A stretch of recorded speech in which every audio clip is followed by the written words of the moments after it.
Much of what we are today can be attributed to those who have gone before. This is especially true of the thousands of descendants of one early pioneer, Edmund Lovell Ellsworth. His conversion to the Church of Jesus Christ of Latter-day Saints, when that church was in its infancy, led him into a life of adventure and trailblazing across the untamed frontier known as the American West. He became a stalwart leader, a defender of faith, a colonizer, a husband to 4 wives, all at the same time, and father of 42 children. Because of him, the Ellsworth name has become inseparably associated with the achievement, the tradition, and the glory of the family. This is his story.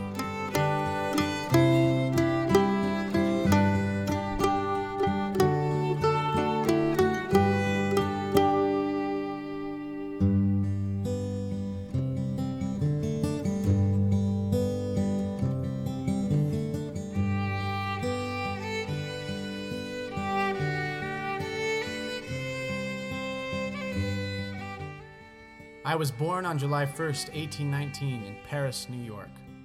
I knew little of the origin of my father, except that he was an American and fought under General Washington in several battles. He was a carpenter and a joiner by trade. My mother was of Scotch descent, and I had one sister, Charlotte, who was 2 years older than me. When I was about 19, I went down the Mississippi River. I received a letter from my mother stating that she and her husband had joined the church called Latter-day Saints, or Mormons. When I arrived home, I learned the truth relative to the gospel, and on 20th of February, 1841, I was baptized. The next September, I started for Nauvoo, arriving there on October 7th, 1841. I went to work immediately at the Temple Quarry, where I was occupied most of the winter. The 10th of July, 1842, I married Elizabeth Young, the oldest child of Brigham Young. Elizabeth, whom Edmund called Libby, was born in Port Bryan. She had a younger sister, Violet, with whom she remained very close throughout their lives. When the Saints left Nauvoo, Edmund and Elizabeth went with them on their journey across the plains, arriving in Salt Lake City in October of 1847. When Edmund left for Arizona in 1889, Elizabeth stayed behind, later moving to Idaho with some of her children. In letters written from Arizona, from Edmund to Elizabeth, Edmund commented how much he longed to be with her again. However, there is no record of them ever seeing each other again. Elizabeth died in Louisville, Idaho, February 2, 1903, at the age of 78. Her granddaughters described Elizabeth as a very beautiful woman with auburn hair and a very kind, pleasing personality. She was very charitable, free-hearted, and had a great love for her family. It was truly said of her that she was a perfect woman, nobly planned, to warm, to comfort, and command. Elizabeth and Edmund had 8 children. In Nauvoo, I worked for about 1 year, running a sawmill and doing other work. Our first child was born 1st of July, 1843, on my own 24th birthday, and we named her Charlotte. In the spring of 1844, I was called to go with about 20 other men as pioneers to explore the Rocky Mountain country. Our purpose was to see if the area offered a place suitable for the settlement of the Saints. Soon after, the prophet Joseph Smith concluded to run for President of the United States. I was called to go to the state of New York on an electioneering mission. There I labored until the death of the prophet. I was informed of the tragedy in a letter from President Young, in which he called the elders home. I was present at the meeting, which heard President Sidney Rigdon. I plainly saw the mantle of priesthood fall upon President Young with its power and spirit. The testimony of this was given to most of the congregation. The spirit of jealousy began to increase towards the saints. Threats of mobbing were frequent. President Young said that the temple must be built, and we went to work as one. In poverty, we watched and worked and prayed. In the winter of 1845, my wife and I received our endowments and adoption into the family of President Brigham Young. On the 7th of October, 1845, Elizabeth gave birth to our first son, whom we named Edmund.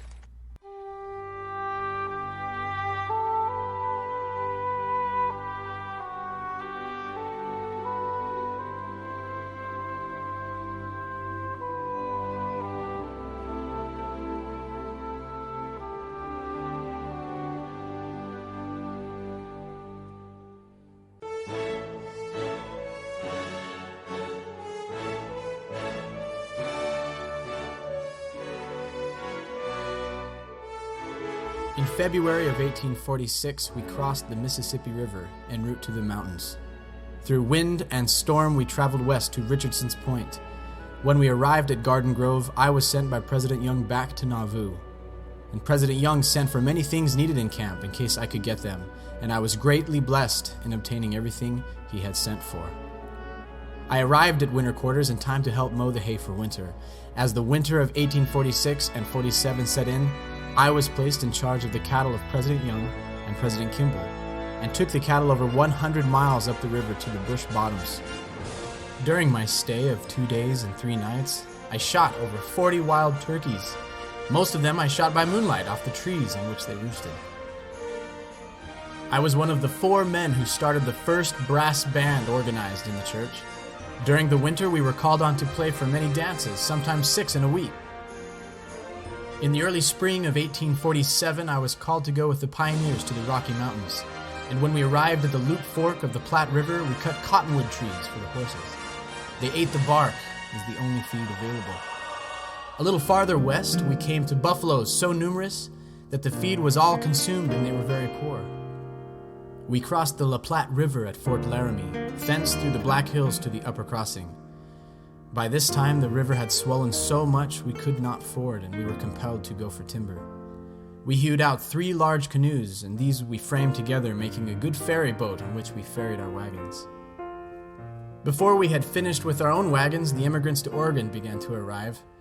President Young appointed 10 of us to remain and operate the ferry for custom.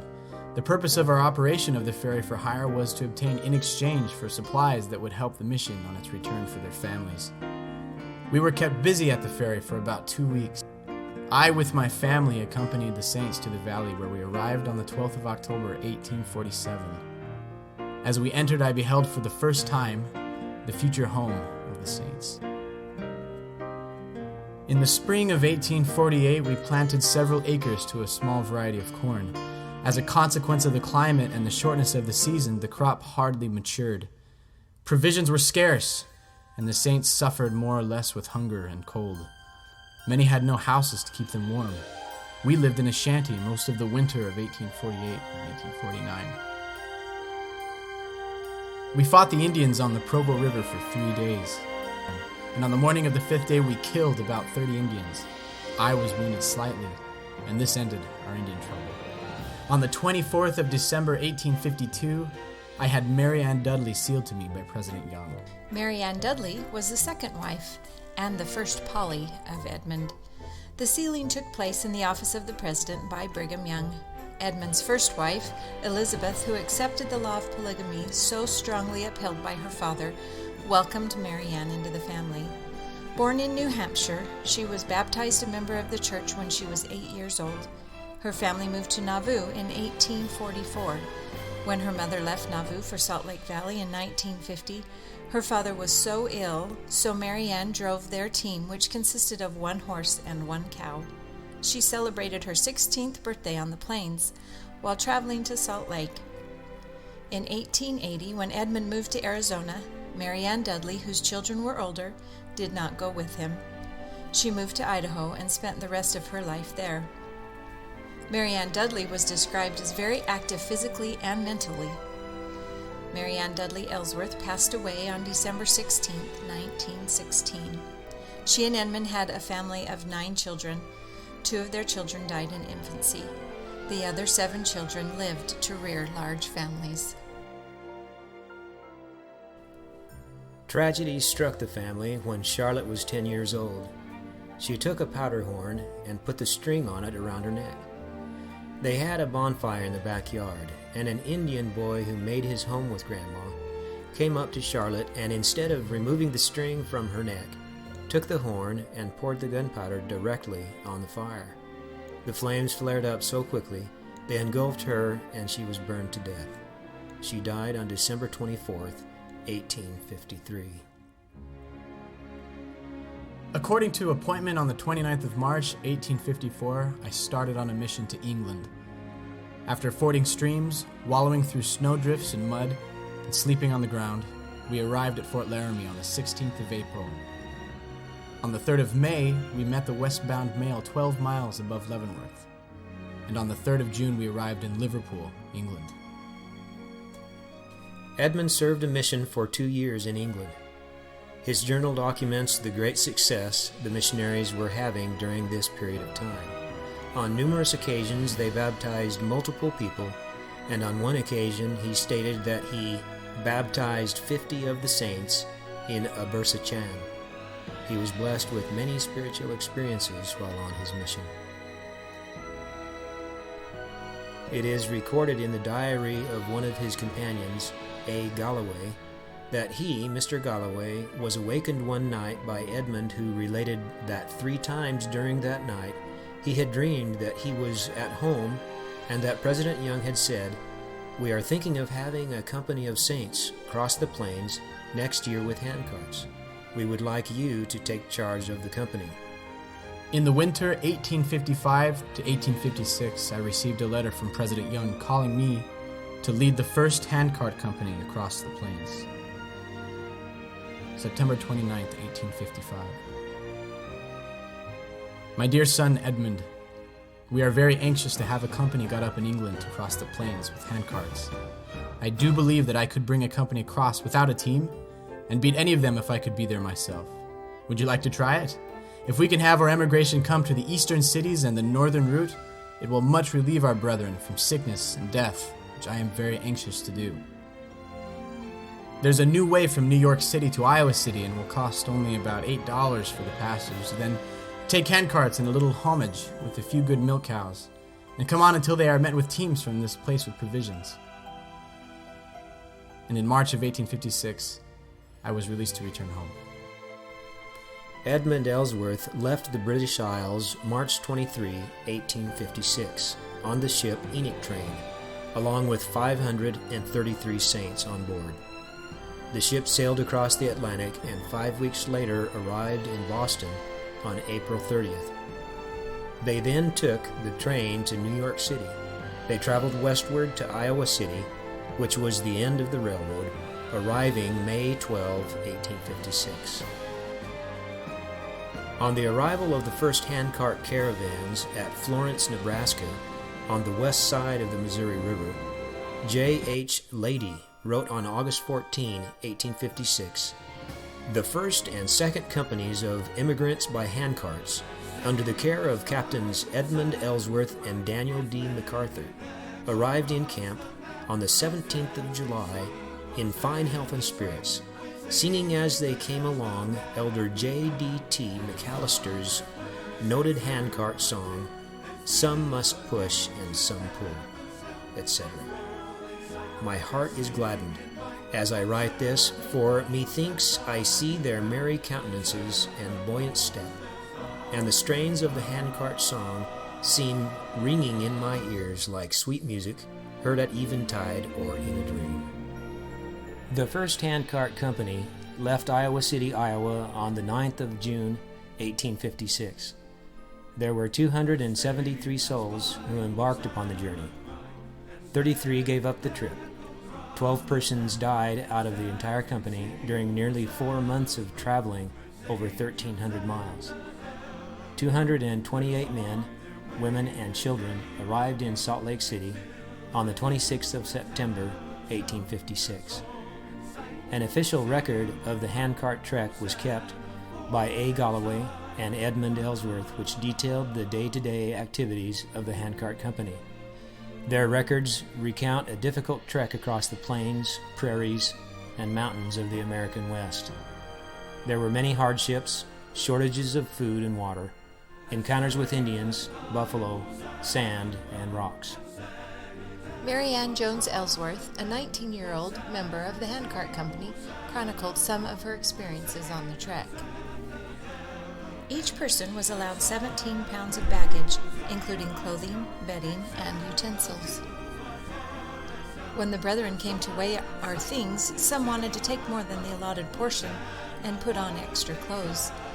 Thus many who were real thin became suddenly stout, and as soon as the weighing was over, put their extra clothes back on the handcarts. But that did not last long. In a few days we had to have all weighed again, and many were found with much more weight on the handcarts than allowed. One older sister carried a teapot, and a colander on her apron string all the way to Salt Lake.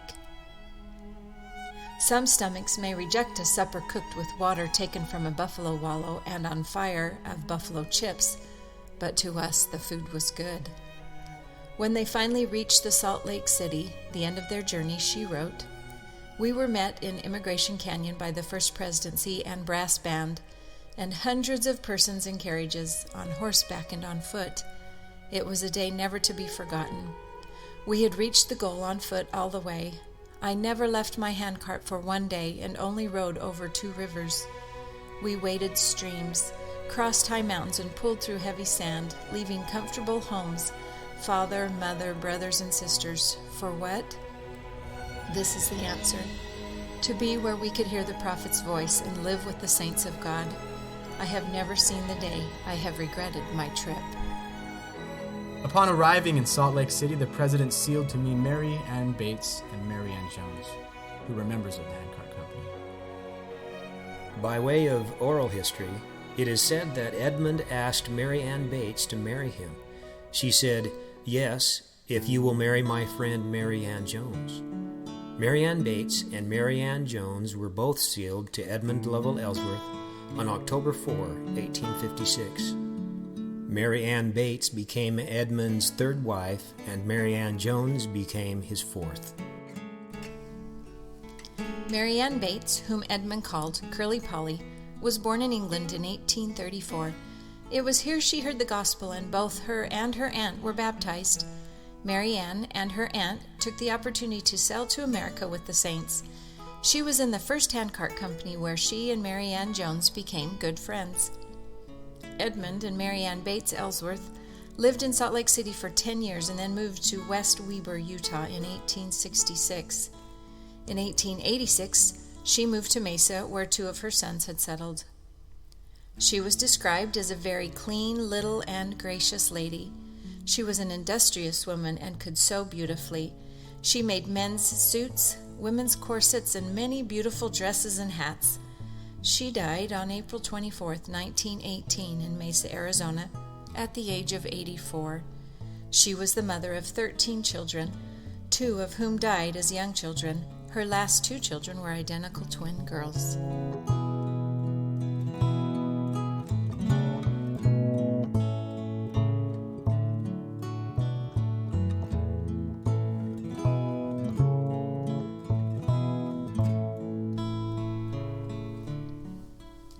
Mary Ann Jones, whom Edmund called Straight Polly, was born in England on May 9, 1836.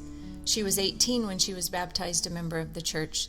She joined the saints, leaving for America on the ship, the Enoch train, and crossed the plains with the handcart company. Later in life, one of her grandchildren asked, "Grandma, did you really walk all the way from the east to Salt Lake?" She replied, "My dear, all but one time. The water was too deep." Soon after arriving in Salt Lake City, she became the 4th wife of Edmund. They moved to West Weber, Utah, after living for 10 years in Salt Lake. There they lived until moving to Show Low, Arizona in 1880.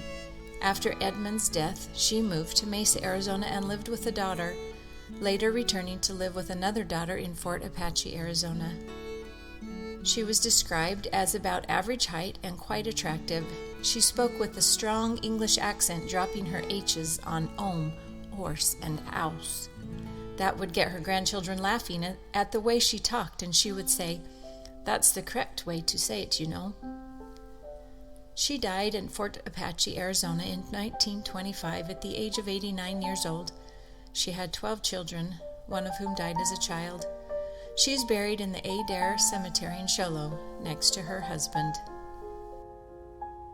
We moved to Weber County in 1866. There I built a bridge across the Weber River, and I drove the piles for the bridge across the Ogden River at Ogden City in 1868. I took a contract for cutting ties for the Union Pacific Railroad, and we cut timber in Weber Canyon. That season I made $3,000 and paid $300 tithing. The next season, 1869, I drove the piles for the railroad bridge over the Weber River. I took the charge of the laying of the track for the Utah Central Railroad from Ogden to Salt Lake. And in 1870, I drove the piles for the road to Salt Lake City. In the winter of 1870 to 1871, I superintended the construction of the narrow-gauge railroad from Ogden North to Hot Spring. The family lived in West Weber for 14 years. Fanny Ellsworth Greenwell, daughter of Edmund and Mary Ann Bates, recalled, "My father was a good provider, and at one time was providing for 30 children. There was only once that I remember we were ever barefooted up until Christmas time, and it was not long after that Father went to Salt Lake City and bought a box full of shoes. He would buy everything wholesale and go to the manufacturers and get the best prices. He would get all sizes, and this particular time he had this huge box full. I remember how we all scrambled to get the size that would fit us." Due to the Edmunds-Tucker Act, passed by Congress forbidding plural marriage and requiring those who lived it to renounce all but one wife, which practically none were prepared to do, President Brigham Young counseled many to go into Mexico, taking their families with them. In 1880, I moved 2 of my families to Show Low, Apache County, Arizona. If I found a place that suited me, the other 2 families were to come to me. The 2 that moved with me were Polly Bates and Polly Jones. In August 1880, the Ellsworths left Utah. 8 wagons were loaded with the family and their belongings. Then there were the cattle and horses, which reportedly numbered 40 or 50. After 6 weeks of travel, they reached Show Low, Arizona. It was described by a son as being a hard trip that was completed October 26th. President Young advised them to tarry there because of civil war in Mexico, so they decided to locate in Show Low and bought the Clough Ranch. Work began quickly to build a place for the 2 large families. Edmund's son Frank related that he and his brothers cut pine trees and hewed them evenly to build the family log homes on the ranch. Their first homes of logs had no glass in the windows and were covered by unbleached muslin.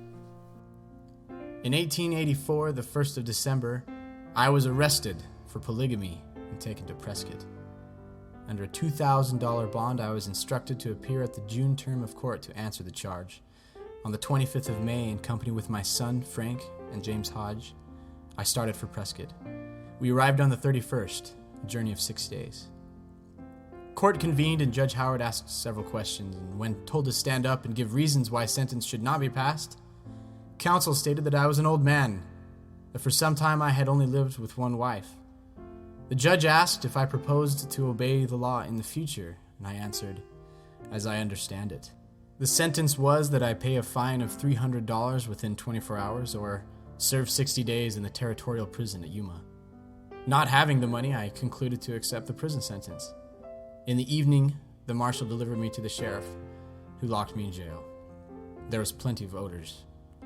On June the 14th, Edmund was taken by stage to serve his time in the Yuma Territorial Prison. Edmund served his sentence and was released from the Yuma prison on August 1st. Very hot, sweat all night, but feel well. I am leaving Yuma, the hottest place I have ever seen. My health was very poor when I came, but has improved gradually until I was discharged. God, by His Spirit, was with me, and I rejoice in being counted worthy to suffer for the gospel of Jesus Christ. We arrived home on 10th of August, 1885. I found all well. The folks had prepared a fat calf for the occasion, and we had a feast for the return of husband and father.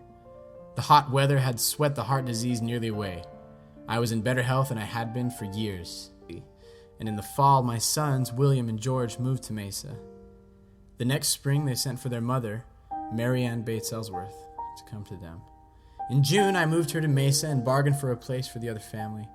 It was 1 mile northeast of the center of the town, containing 40 acres with 4 acres of grapes and 4 of orchard and 20 of alfalfa. On the 1st of August, I moved Mary Ann Jones to Mesa. We lived in Mesa City for 6 years. I moved back to Show Low in November of 1892. In 1893, Edmund and Mary Ann Jones traveled to Salt Lake City for the dedication of the Salt Lake Temple. Edmund died in Show Low on the 29th of December, 1893, at the age of 74, the result of heart failure. Edmund is buried in the Adair Cemetery in Show Low, Arizona. The Ellsworth name, born through the lives of scores of his progenitors, estimated to number more than 10,000, has become a badge of family honor, the good name to be proud of, to protect, and to fight for if need be, and a most treasured possession of those who bear it.